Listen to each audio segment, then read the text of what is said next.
This video appears to show members of the Islamic State, or ISIS, using sledgehammers to destroy artifacts at a museum in Mosul, Iraq earlier this year. Some artifacts were thousands of years old, like this winged bull from ancient Mesopotamia.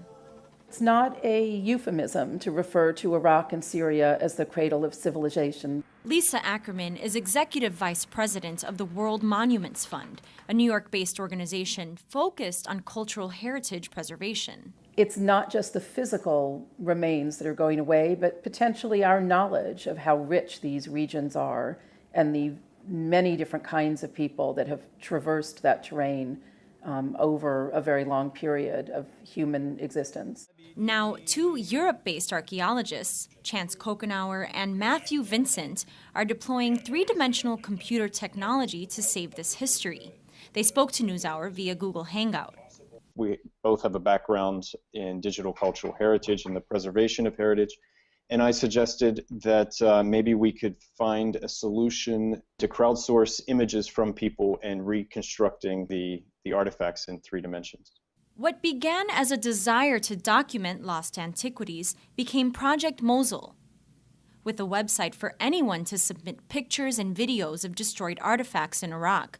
The team hopes to create a virtual museum. It seems like magic. I mean, when you think about taking photographs and taking those photographs and turning them into 3-dimensional models, it's something that's kind of hard to fathom. Transforming 2-dimensional images into 3D reconstructions requires a team of volunteers using photogrammetry, which estimates measurements from existing photos to create models. Here's how it works. In this recreation of the Lion of Mosul, 16 pictures taken from different angles, seen here as blue squares, are aligned to find common features. Those overlapping features, represented by black dots, are then connected, and a virtual texture is wrapped onto the model. Because these replicas often rely on only a few photos without actual measurements of the objects, they can never be exact. This is, in essence, kind of a reverse engineering way of going about finding images that line up or match or were taken from a particular angle that are supportive of creating a 3-dimensional model. So more pictures make a better model. Oftentimes we have hundreds of images for a single artifact. In this case, we may have a dozen. So simply, there's no way for us to really speak to the accuracy, and which is why we oftentimes emphasize that the most important part of what we get with these reconstructions is the visual representation.